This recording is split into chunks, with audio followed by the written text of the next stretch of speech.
This is the Bahamas Tonight, the Northern Edition. Good evening, I'm Sabrina Brown. It's great to have you with us. Topping the news, the government's leading social agency and a local college making the dream of obtaining a high school diploma a reality for a group of youngsters on Grand Bahama. In this progress report, we find out just how participants are meeting the challenges associated with a second chance. Joan Davis-Roll reports. It's all thanks to God. I was praying and hoping that I could get a second chance, and I just made one. They were all waiting, not just for an open door, but an open door of opportunity that would afford them a second chance. 1 month after a compelling address by the nation's leader, Prime Minister Perry Christie, during the launch of Urban Renewal 2.0 and Tues College's GED program back on September 17th, comes a progress report. ZNS News visited the campus of Bishop Michael Eldon High School Monday night, where we entered the world of 20 young persons who have begun the year-long journey of attaining a high school diploma.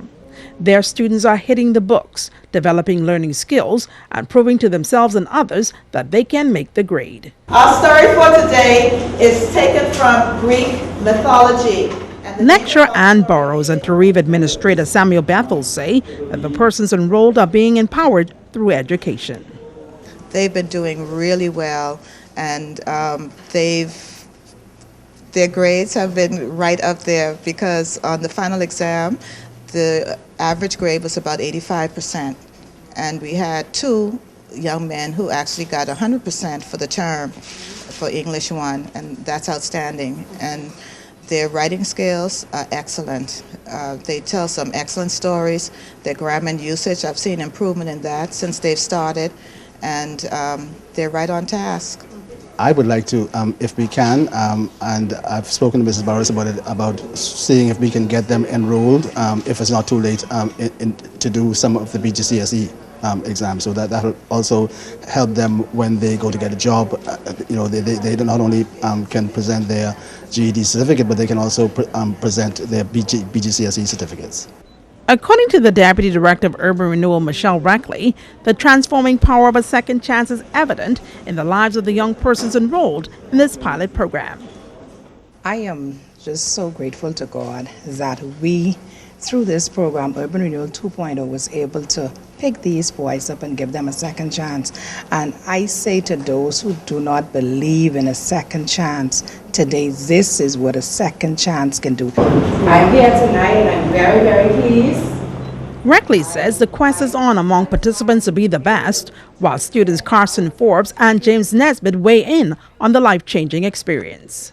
They have already taken the challenge, and the night of the launch, I was unable to see the faces. But when I watched the rebroadcast and I saw how they listened so attentively to the address given by the Right Honorable Prime Minister, and days after speaking with them and they saying to me, we understood, we can be like him. And they took every bit of that. And Joan, this class is so competitive. They are every day trying to see who's going to be on the top, who's going to get the hundreds, and they are producing hundreds. I strive every day to stay on top of my game so that I would make sure I get the scholarship that I said I want to get. I started off at a Morocco school in grade 10. I just used to play around and didn't really know how important my education was until I reached in grade 12, and I seen that my GP was just a bit like 1 point away from graduation grade. It feels great being a part of this program. It shows me that anyone could get a second chance, and Ms. Reckley is a wonderful woman. She has a heart and she understands the challenges that we go through, and she really is an understanding woman. Joan Davis-Roll, ZNS Network News. It is a topical issue that has been discussed nationwide for some time, and members of the Grand Bahama business community are now getting up to speed on the issue of stem cell therapy. Dr. Freeman Lockhart recently gave the business leaders a brief overview of stem cell therapy, the pros and cons. So you find stem cells in your brain can go on and produce neuron stem cells in your heart, can go on and produce cardiac tissue stem cells in your blood, can go on and produce your immune system, can go on and produce bone, and so on and so forth. So these are described as the multipotent stem cells. But the unfortunate thing here is these are small amount, the cell pool is small. They are difficult to identify, difficult to isolate, difficult to grow in the lab. Dr. Lockhart says while adult stem cells may be hard to access, hard to grow, and are found in smaller amounts, he believes there is an upside when it comes to the issue of rejection. Anything that you put foreign into somebody, there's always the potential that your body is going to reject it despite our best effort. And we take a lot of effort in trying to tissue type, make everything specific for you. That's why you have persons waiting months and months and months for a heart transplant, months and months and months for a kidney transplant, and so long. You have to get the exact match to prevent rejection. Without that, you spend your life on immunosuppressive therapy, which is pretty much some very powerful drugs, and pretty much the treatment becomes almost as bad as the disease. Police on Grand Bahama preparing to pay last respects to a retired member of the Royal Bahamas Police Force. Retired Inspector Edison Bain passed away late last month. Bain is remembered as a quiet, no-nonsense officer who was loyal and committed to the development of the organization. He joined the force in 1959 and served on many islands of the Bahamas. In his latter years, he served on Grand Bahama as a prosecutor and retired in 1999. Senior officers of the force and members of the public are invited to view the retired officer's body at the police headquarters tomorrow between the hours of 9 a.m. and 6 p.m. Full military funeral for retired Inspector Edison Bain will take place on Thursday morning at 10:30 at First Baptist Church on Nansen Avenue. Stay with us. The Northern Edition will continue after this. Bringing news that matters to you. You're watching the Bahamas Tonight Northern Edition. Welcome back. Under the theme, A Journey Down the Nile of Ancient Egypt, the Red Rose Ball over the weekend not only raised awareness of HIV and AIDS, it also raised funds to help fight the disease. Keynote speaker, 16-year-old Garnecia Lewis from the Jack Haywood High School, told the audience about the threat AIDS has on young people in the country. AIDS has no face, AIDS has no color, nor does it have a race. AIDS shows no discrimination or concern for age or the fact that you wanted to try something different. It can happen to any of us if we make the wrong choices. So, help us to believe in making the right choices. Do you believe in us? Because we believe in you. Well, we had no choice but to believe in you. But still allow us young people chances to prove to you that we are capable of growing into the best leaders this country and even this world has ever seen. Invest in us. The young Ms. Lewis participated in the U.S. Embassy program, Teen Prevention Education Program, and said that young people need to have the knowledge to make good decisions in life, especially when it comes to this dreaded disease. I'm not saying that the only reason young people are contracting this disease is because of lack of knowledge. But it also can be because young people are guilty of feeling invincible.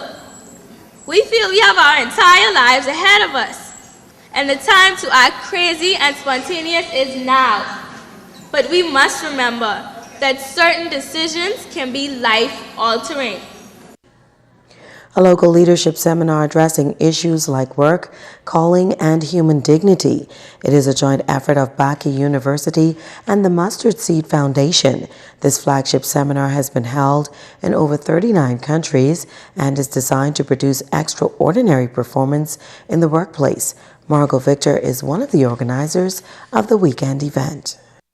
There'll be sessions on stewardship, also on joy at work, and a number of exciting things to regenerate the workplace so that leaders themselves can reset our workplace and the extraordinary performance that we all need in order to reboot this society, this economy.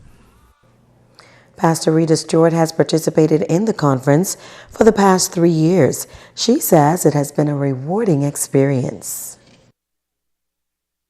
Pastors, associate pastors, lay ministers, all persons who are involved in leadership within the churches, and not only in the secular world, but churches and youth leaders to come out and be transformed and be motivated and be encouraged and know that there is so much more for us out there and that our work is a part of our calling. A local high school showcasing the best and brightest during a special ceremony recently. Administration, teachers, and students of the 8 Mile Rock High School celebrated the high flyers of that public institution during an awards and prefect installation ceremony at the school's gymnasium under the theme Soaring to New Heights in Pursuit of Excellence. Principal Ivan Butler is proud of the many accomplishments of the students. Our BJCs and our BGCSE's results were outstanding. Today we will be recognizing some of those students who got 5, 6, 7 BJCs, and so we because of the excellent results we had for the past year, we were very fortunate in recruiting many of the brightest students from the primary school, and so we say thank you to the parents for allowing those students to come to us. The students were recognized for excelling in various areas. Butler believes it is important to highlight the good that the young people are doing. That's been a focus of ours ever since I came to this school, not only in academics, but also in athletics and every endeavors they accomplish. We also, at this time, want to recognize some things that are happening today.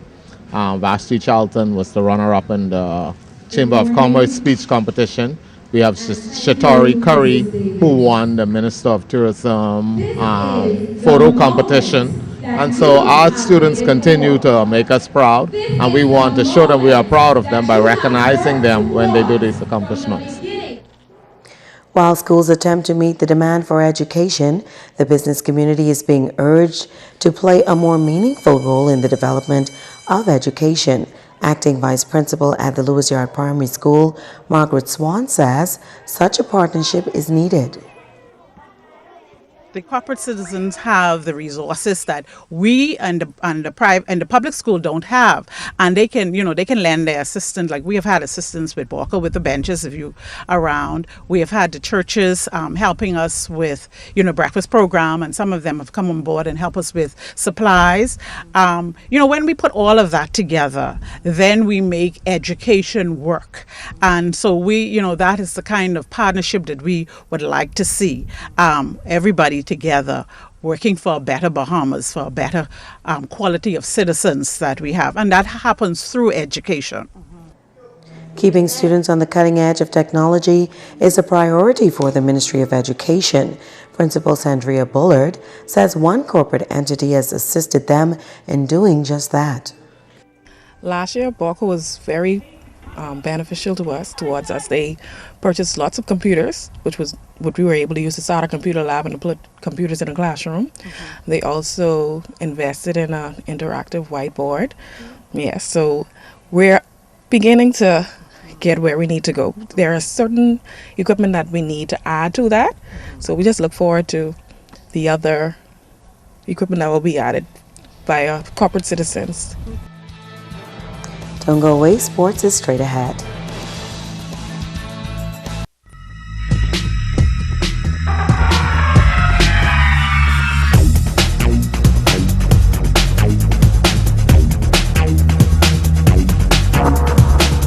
Welcome to sports. The Yalnet Eliminators took half of the all-tournament team positions at the Bahamas Softball Federation's round-robin tournament over the weekend. Edney the Heat Bethel got the pitcher position, Lyndon Richardson catcher, Larry Russell for first base, Sidney Thomas for second base, and Jamal Green in right field. For many of them, it was bittersweet to be named to the all-tournament team and still fall short in the gold medal game.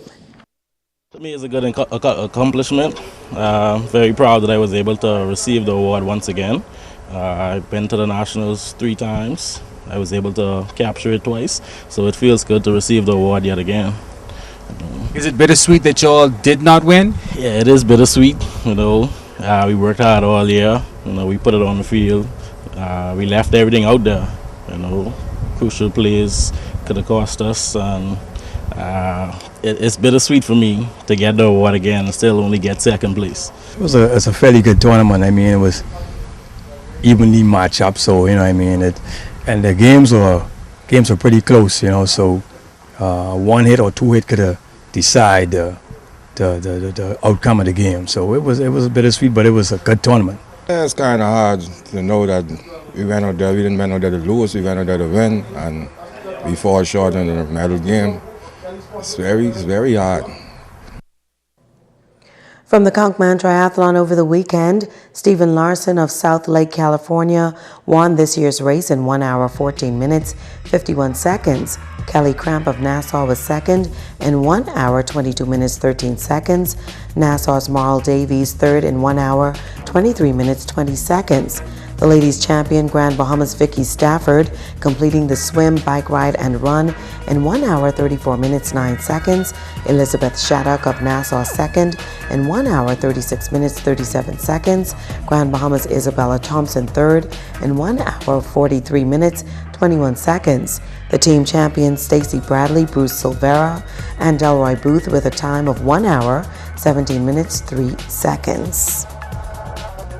Grand Bahamas' Therese Hepburn is playing basketball in Canada, playing for Canadore College in the Ontario Colleges Athletic Association men's basketball, named the Athlete of the Week. Therese scored 30 points, cleared 12 rebounds, 5 steals, and 3 blocks in 24 minutes of play to lead Canadore past St. Lawrence Kingston 83-74. And that's your check on sports.